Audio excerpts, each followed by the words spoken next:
In the news this week, a Christian MP champions marriage in Parliament. The CI criticises the Scottish Government for turning schools into an ideological battleground. And a premature baby given just 1 day to live celebrates his first birthday.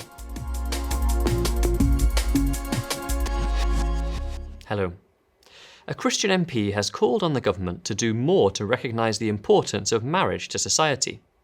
Amid the recent significant decline in marriage rates, Miriam Cates reminded the House of Commons of the significant benefits of marriage, especially for children, and urged the government to reform the tax system to be much more pro-family. The most stable form of family, as my honourable friend said earlier, and one that has the best outcomes for children, is where parents are married. That's not a value judgment, it's very clear from the evidence. Married parents are twice as likely to stay together as non-married parents. By the time they turn 5, 53% of children of cohabiting parents will have experienced their parents' separation. Among 5-year-olds with married parents, it's just 15%.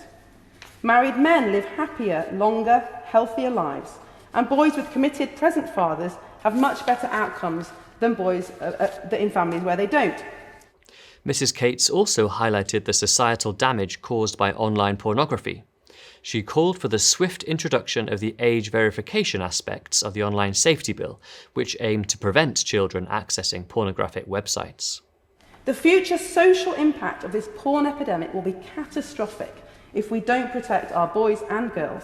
And I believe that online pornography is the opiates trade of our age, and we should be outraged by what our children are seeing.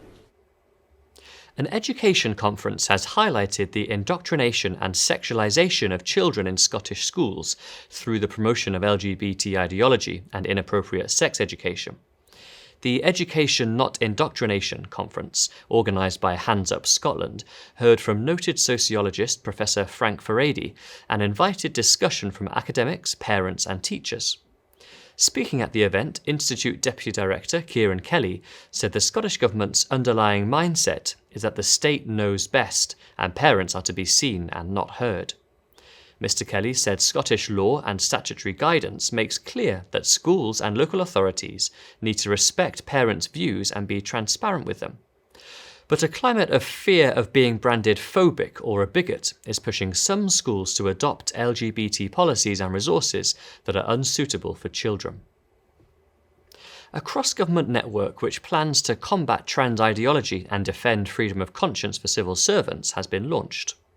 The Sex Equality and Equity Network is committed to protecting the belief that biological sex is binary and immutable, and that it matters for both women and men in everyday life.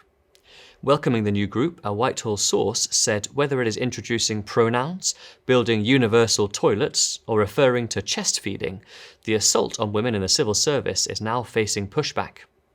It comes as Ministry of Justice staff have been told phrases like protecting women and girls, gender critical, and adult human female can be transphobic. The Prison Service's Diversity and Inclusion team instructed staff to avoid 35 everyday phrases in order to be trans allies. In the email, people who use such terms were accused of trying to make anti-trans discrimination sound palatable. And finally, a baby born at 23 weeks and given just a day to live has celebrated his first birthday. When Hector arrived more than 4 months early, parents Marie-Claire and Angus had to wait 42 days before doctors at an Edinburgh hospital were able to say that they thought he would survive.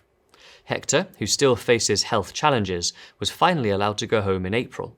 On the occasion of his first birthday, Marie-Claire said, "He was born at 1:14, so we stood at his cot at that exact time 1 year later and had a quiet moment, just so grateful he is here."